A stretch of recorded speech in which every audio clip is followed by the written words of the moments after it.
Welcome to a very, very special place. Point Reyes is one of the most biologically diverse places in California or all North America. There's over 460 different species of birds that have been seen in this one small area.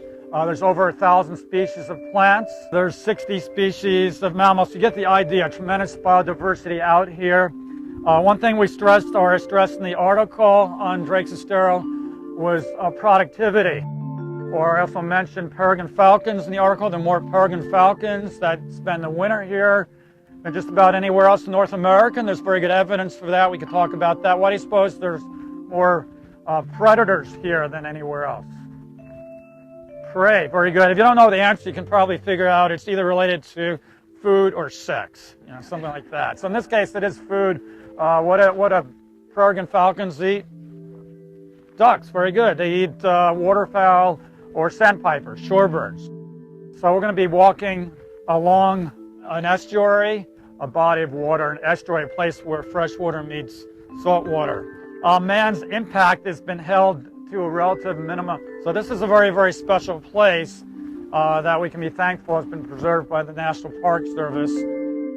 This is a good one to smell. Anybody know that one that you're smelling it? Yarrow, very good. Yarrow, okay? Yarrow has different medicinal purposes. Since you're all such a smart group, Bay Nature groups are great.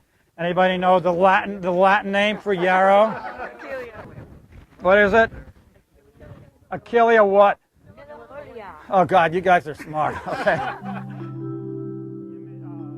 I mentioned that this mushroom grows circumpolar, as a fair number of mushrooms do, found in, quote, the old world, as well as on this continent. Amanita muscaria. This amanita tends to occur particularly in pine woods. And then we're going to put it right back in the ground, and because the spores are coming out of the cap there, they should rain down in the soil and help for reproduction.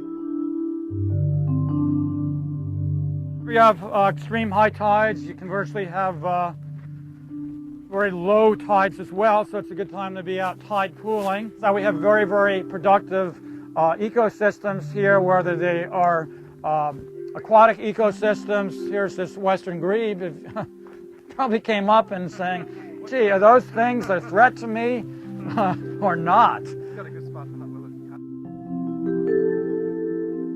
Again, it's hard to appreciate the numbers of ducks that are in this habitat. We've had as many as 1,500 brant in the estuary here. And there's a peregrine falcon, these two birds, two peregrine falcons straight overhead. So we're basically looking at this bird with very pointed wings and a helmeted look, really bright yellow legs.